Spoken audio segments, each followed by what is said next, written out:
Paul, we have to start with the very sad news regarding the passing away of Torquay United legend Tony Beddoe. It shocked the club and the Yellow Army. Did you pass across in football at all? They did many times, yeah. First and foremost, obviously, it's tremendously sad leaving us at such a young age. It's puts lots of things into perspective, and all our thoughts are with his family at this time. My path did cross with Beds quite a bit. Youth teams, we played against each other a lot, reserve teams, and first team as well. Myself being at Plymouth Argyle, obviously, and Tony at Torquay. So, listen, it's just tremendously sad, Patrick, and I'm sure the club will do something fitting on Saturday. Tuesday saw an eventful game at Worthing. We picked up a point. Do you have any further reaction to the performance we saw from the team on the pitch? Yeah, I think by the time we got home, I think it was 4 o'clock or whatever.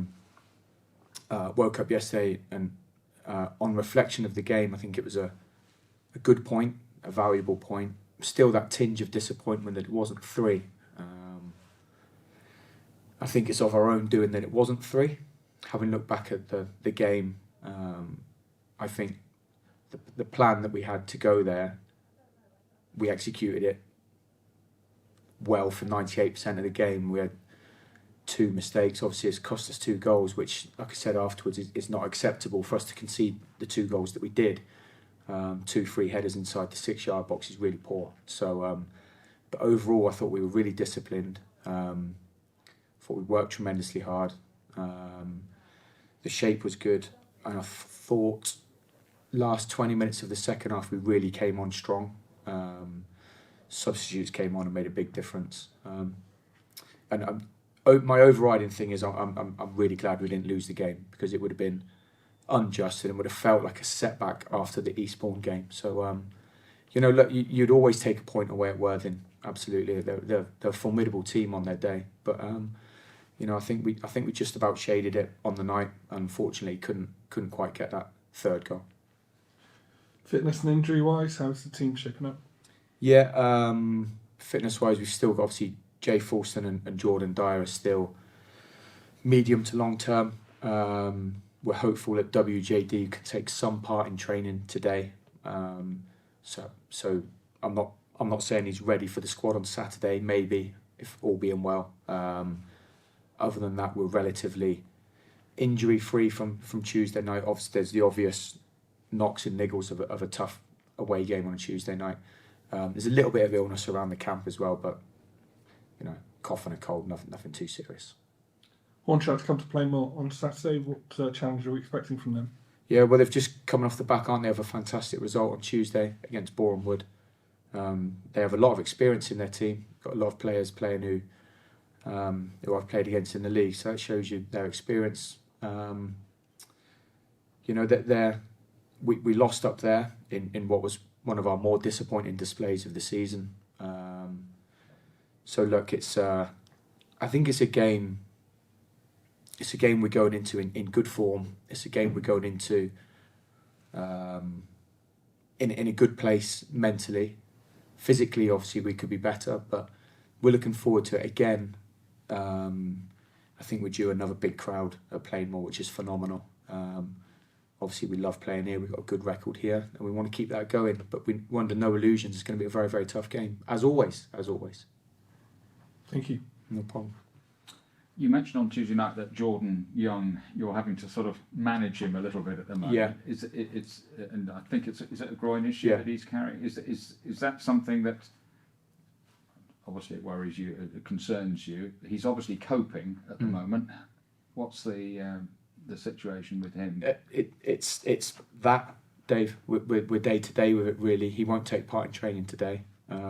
Cotton wool sort of treatment. Cotton wool. He's one of the ones who's struggling with a bit of illness as well, so we'll keep him away from us today because we don't want it spreading.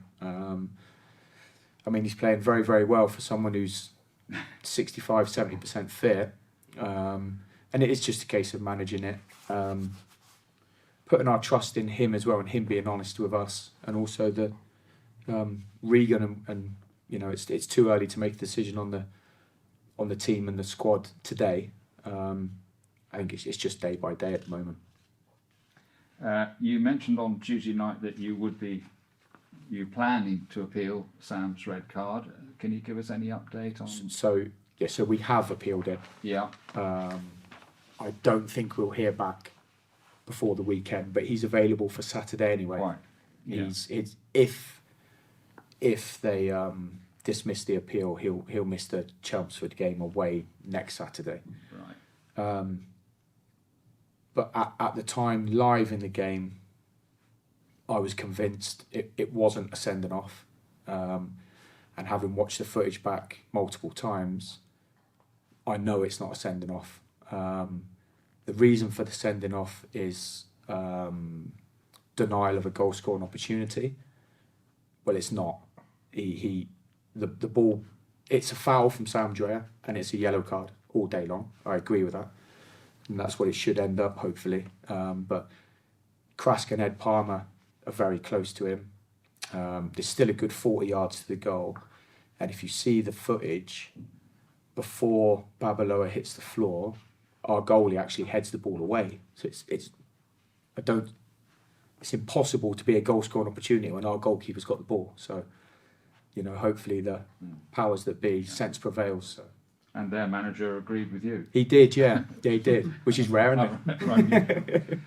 He did, yeah. No, you're quite right. So, yeah. In fairness, he said he didn't think his own player should have been sent off as well. But there you go. That was I saw that one back, and that was that was a straight on tackle, wasn't it? But yeah. And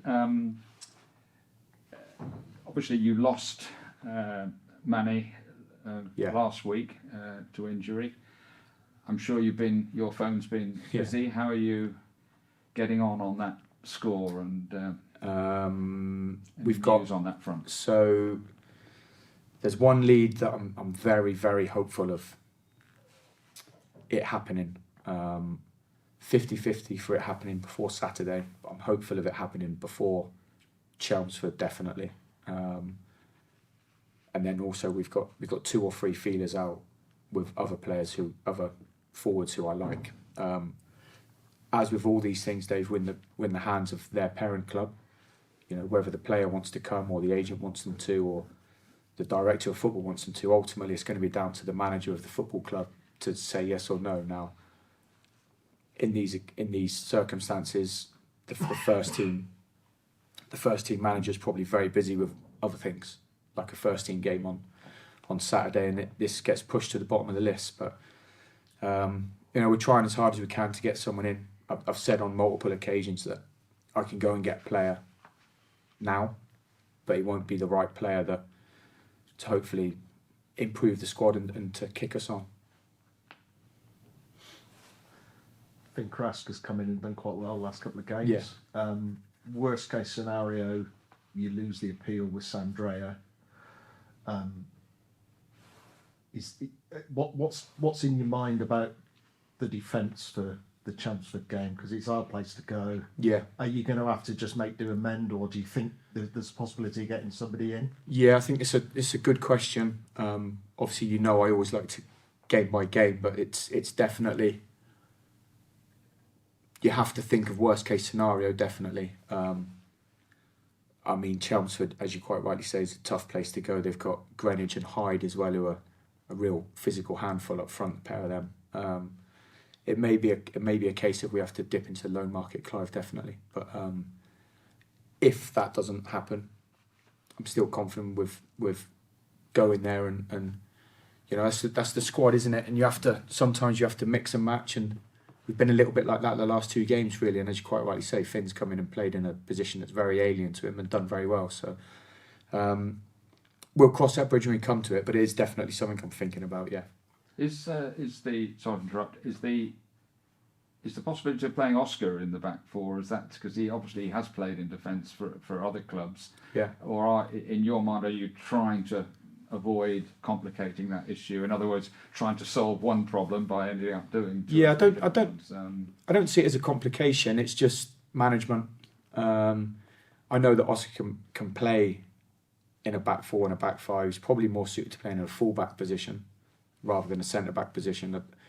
I've seen Oscar play, and I've coached Oscar when he's been a right back predominantly, but I'm not sure about Oscar at centre back.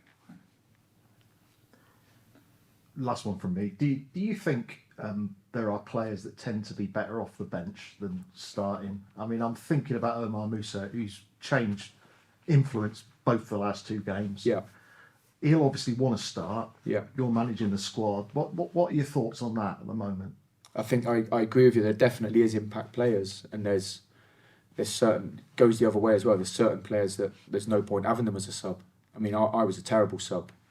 As a defender, I'm not going to change the game. And I agree with you, Omar's come on and been hugely influential in the Eastbourne game and Worthing. It's a case of, for me, we went with Dylan on Tuesday, Dylan Morgan played 55 minutes. Omar's come on and played the last 35 plus 6, so he's played over 40 minutes. As you spoke about earlier, I think I'm not sure for forward players now and players of the type of Omar, MJ, Dylan, Youngie, Cody, if we had enough backup, they put their bodies through an awful lot in attacking it physically. You know, Dylan had run his race. Dylan had done his job. We put him on. Omar's come on and done his job. It could be role reversal on Saturday, but one thing I know about Omar is chomping at the bit to start, definitely. You're quite right in your observation of that, and he has made a huge impact in both games. So he's very good, Omar. He's enthusiastic. He's always smiling. He's great around the place, but he's a very serious character as well. He knows football, and it hurts him when he doesn't start. But what he doesn't do, he doesn't sulk, he doesn't moan about it, and he focuses fully on the game. He watches the game, and when he comes on, you know, arguably, when he does come on, he comes on fresh. The opposition are maybe tiring a little bit, and it's you know, he gets into very dangerous areas, and I've been really happy with his contribution over the last 2 games. Brilliant, thank you. How far do you look ahead game-wise? Because I know you say you don't really look at the table, and you know the old message of one game at a time, but you must look ahead in a kind of a chess strategy way, sort of looking at what you've got next month. And so, I mean, it's very easy of me to sit here and say I'll take it game by game, and on the whole I do, but you know, it'd be foolish to not look. You know, I'm really glad we haven't got midweek game next week. Yeah. So it is a case. So this week it's a case of full focus on Hornchurch. And then Monday we're building up to Chelmsford. But obviously that next week after that we're away to Weston on the Tuesday night. So you have to start thinking about next week, especially the travel to Chelmsford. Mm-hmm. Who's played, you know, Chelmsford's going to be a tough game. Who's played 96, 97 minutes at Chelmsford? Are they ready to go again at Weston? Do we rest a couple against Chelmsford to play against Weston? So it is a balancing act. And you do think that it's always a little bit of a punt. I mean, yeah. I took a punt on Tuesday, leaving out MJ, Dan. You know, it was not a punt. It's a calculated risk. Is that a way of saying it? You know, it's and I had a feeling. I said to them both that they'd have a huge part to play in the last half hour of the game, and I thought along with Moose, I thought they came on and were hugely influential because their running power and their fitness level. So. Yeah, it is a bit of a balancing act, and it's you know, I've got a lot of ex-managers who I speak to, and the vast majority would say always play your best team whenever you can. I'm not sure I fully believe that because the players that I play, I fully believe in them anyway. Mm. So it's and you get into a stage of the season when some players start. You know, we want to kick on fitness-wise. Some players start dipping a little bit. Might be through age, might be their first season of men's football. It could be anything. So you've got the physical attributes of it as more the balancing act, definitely. But it's something that's in your thought process, absolutely. I think before Tuesday night we looked at our game, all of us, and looked at the other fixtures on the night, and I'm sure you did as well, and thinking, wow, there's a possibility here that if we don't get something at Worthing, there's an awful lot of other top teams with very winnable matches. Yeah. What happened? Yeah. I don't think anybody would have had a tinker's cuss on the series of results that came up on Tuesday night. Yeah.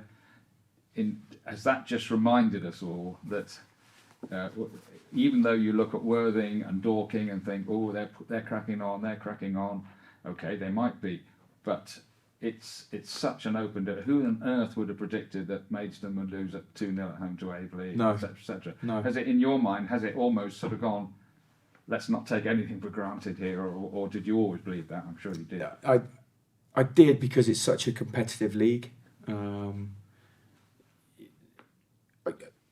I don't think any result in this league surprises me. I've got to be honest. No one's running away with it yet. It's incredibly tight. Everyone's, fighting for the ultimate prize. I'm getting boring when I'm saying there's still 15 games to go.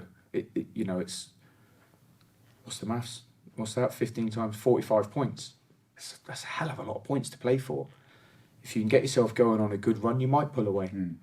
But obviously, people are playing each other all the time, and upsets will happen. I mean, the thing on Tuesday night that surprised me, and I'm sure it did everybody else, is that teams got results who don't appear to have a huge amount. I mean, Salisbury go and win at Weston-super-Mare. Farnborough haven't had a great run, go and fight back and win at Truro. Down the bottom of the table, Drew, sorry. Down the bottom of the table, Enfield, who looked as if they were gone, have suddenly started putting a run together, and they might well get out now. They've had a Sam Young scored a lot 13 goals in 17 games or something for them. And it's almost like, well, you can't actually, even the games that look nailed on bankers aren't anymore. It's not just the teams at the top playing each other. It's as if teams in the bottom half of the table, either because they're desperate to get out of trouble or because they're playing with a bit of freedom, are going, come on, we'll have a go. Absolutely. Listen, I agree. I think that there could be that they need the win, or they're playing with freedom. Or, I mean, ultimately, if you're a professional football player, you want to win a game of football that you're playing in, or you're any football player. If you're 8 years old or Jude Bellingham, whatever game you're playing in, you want to win it. So there's personal pride as well. No team's just going to roll over and accept the defeat. So. Yeah, it's tight. I've said all along it's going to go right to the wire. I fully believe that. There's also pressure as well, isn't there? Do people perceive pressure with 15 games to go? How do they deal with that? How do they deal with expectation? There's a lot of clubs in this league with huge expectations on them. I'm sure we're one of them as well. So it's dealing with all the outside noise, and it's dealing with the grueling schedule of National League South, because it's relentless. It feels like it's been a long season already. It's still 15 games to go. We're still only in the middle of February, and it feels like it's been going for a long time. So, just my normal thing: stay calm, stay consistent, deal with Hornchurch on Saturday, and hopefully we get a good result.